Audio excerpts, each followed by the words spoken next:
So as promised, I'm going to do this example. It's an example, a typical example of a percent yield, theoretical yield, actual yield type of problem. And the reason why I chose this, I pulled this off from Google somewhere, I don't remember where exactly, but basically it shows you in terms of the stepwise nature of the questions, how to actually go about solving a typical problem of this type. So the first question asks you for the balance equation, right? Again, and I think I've said this more than one time, it's very important that you start off with a balance equation before you can do anything with a stoichiometric problem, and that includes problems involving calculation of actual yield, percent yield, whatever, all right? So in this case here, they gave you the names of the different compounds, tin 4-phosphate, reacting with sodium carbonate to make tin 4 carbonate and sodium phosphate. So basically, these are the compounds here. So what you have to do, of course, is to figure out the formulas for these compounds. Those are the reactants, and the tin 4 carbonate and the sodium phosphate would be the products, all right? So the formula for the tin 4 phosphate would be SN3PO4 4, and then the other reactant would be sodium carbonate, and then the products of this reaction would be tin 4 carbonate, which would be SnCO3 2, and the other product would be sodium phosphate, Na3PO4, okay? And then what we need to do is to ensure that all the atoms are balanced, all the equations are balanced, or this equation is balanced, I should say. So in the case of tin, you have 3 tins here, so I'll put a 3 here. You have 4 phosphates here, so I'm going to put a 4 here. You have 2 sodiums here. You have 12 sodiums here, so I'm going to put a 6 here. And then finally, you have 6 carbonates here, and you have 3 times 2, 6 carbonates. So this would be the balance equation that you'll be using for the rest of this problem. So this question says, if 36 grams of tin phosphate is mixed with an excess of sodium carbonate, how many grams of tin 4 carbonate will form? Okay, so in this case, they gave us 36 grams of tin phosphate,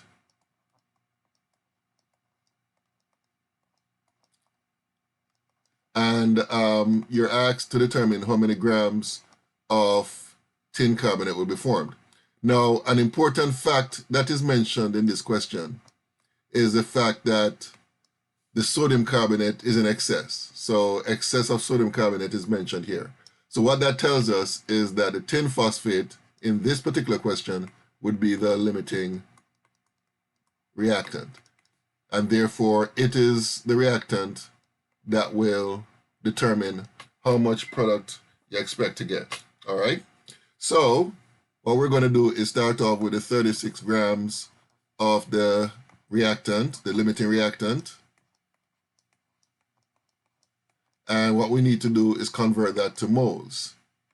So we're going to have 1 mole of tin 4 phosphate as a numerator, and then we need to find the molar mass of the same compound.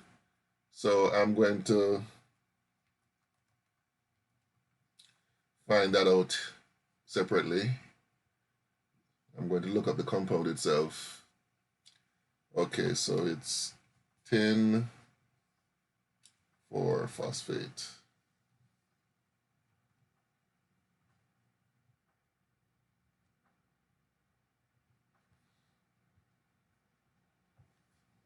Okay, so according to my calculations, this works out to be equal to 736.02 grams of SN3PO4 2.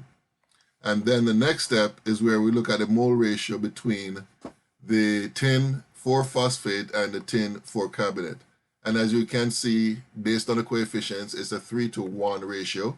So we're going to put 3 moles of SnCO3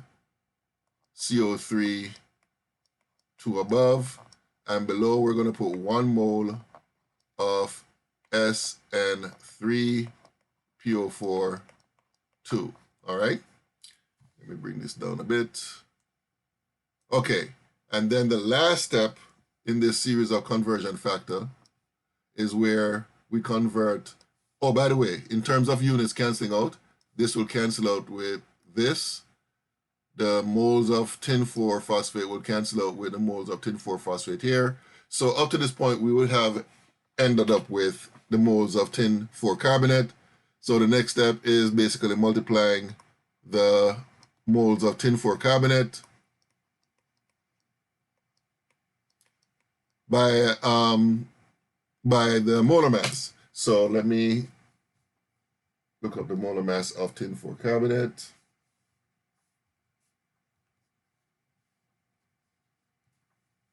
And according to my calculation, that works out to be equal to 238.73 grams of SnCO3 2. So let's work that out. 36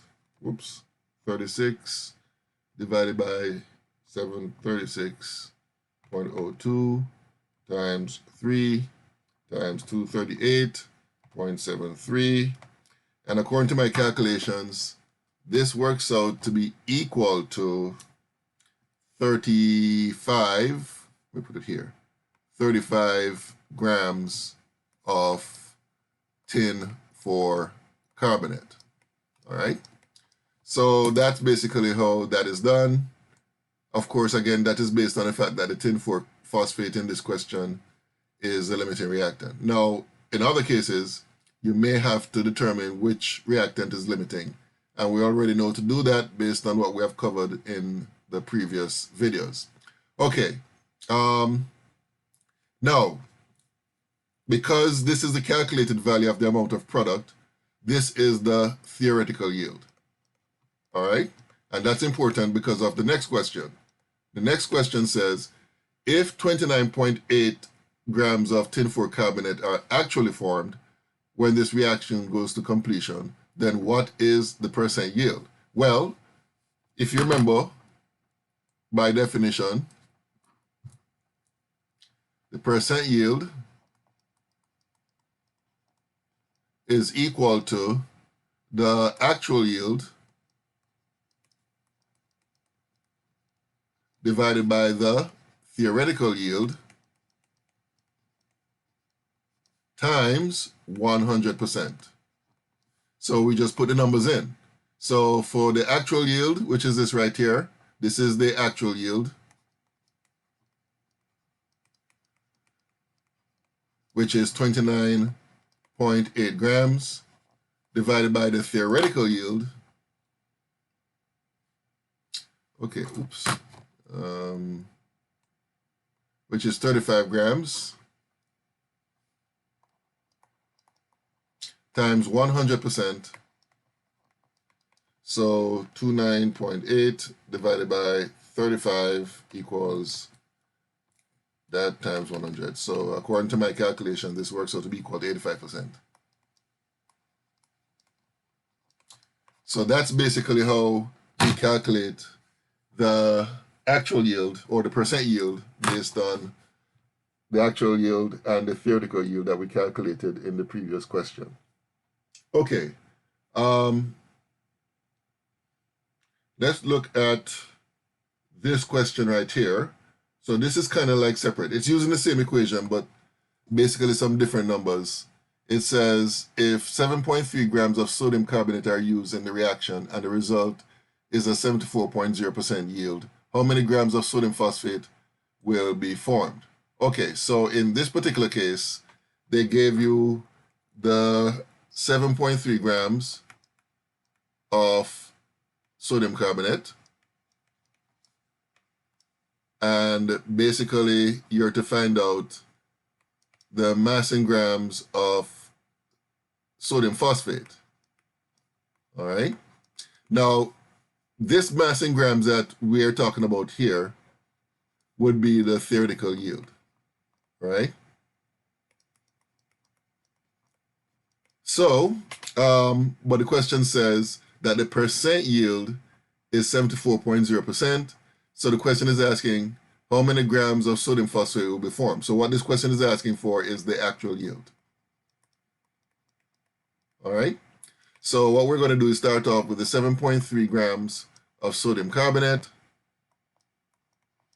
convert that to moles. So you're going to have 1 mole of Na2CO3. Down here would be the molar mass. So let me calculate that separately here. Okay, so according to my calculations, this works out to be 105.99 grams of sodium carbonate. And then the next conversion factor would be the mole ratio between the sodium carbonate and the sodium phosphate. So we have to go back to the first question, and we see that the mole ratio between the sodium carbonate and the sodium phosphate is 6:4. So the way we represent that here is that we're going to have 4 moles of sodium phosphate above and 6 moles of Na2CO3 below. All right, so basically, just to check again, it's 4 to 6. Okay, so that's a setup which gives you the moles of sodium phosphate. So this will cancel out with that, that will cancel out with that. So the final step is where we find the mass of the sodium phosphate, and that means that we have to multiply by the molar mass. So again, we have to determine the molar mass of the sodium phosphate. And according to my calculations here, that would be equal to 163.94 grams of Na3PO4. And we work that out. So 7.3 divided by 105.99 times 4 divided by 6 times 163.94. So according to my calculations, this works out to be equal to 7.5, I'm sorry, 7.5 grams of Na3PO4, right? Which, as I said before, is a theoretical yield. So therefore, what that means is that the actual yield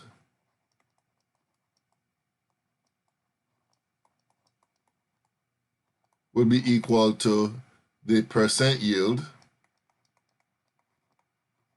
multiplied by the theoretical yield. So all we have to do is take the percent yield, which is 74.0%, divided by 100%, of course, multiply by the theoretical yield, which we calculated to be equal to 7.5 grams. And according to my calculation, 74 divided by 100 times 7.5. According to my calculation, this works out to be equal to 5.6 grams. So this would be the final answer. All right. So that's basically how we do that kind of calculation, right? Very simple. Okay.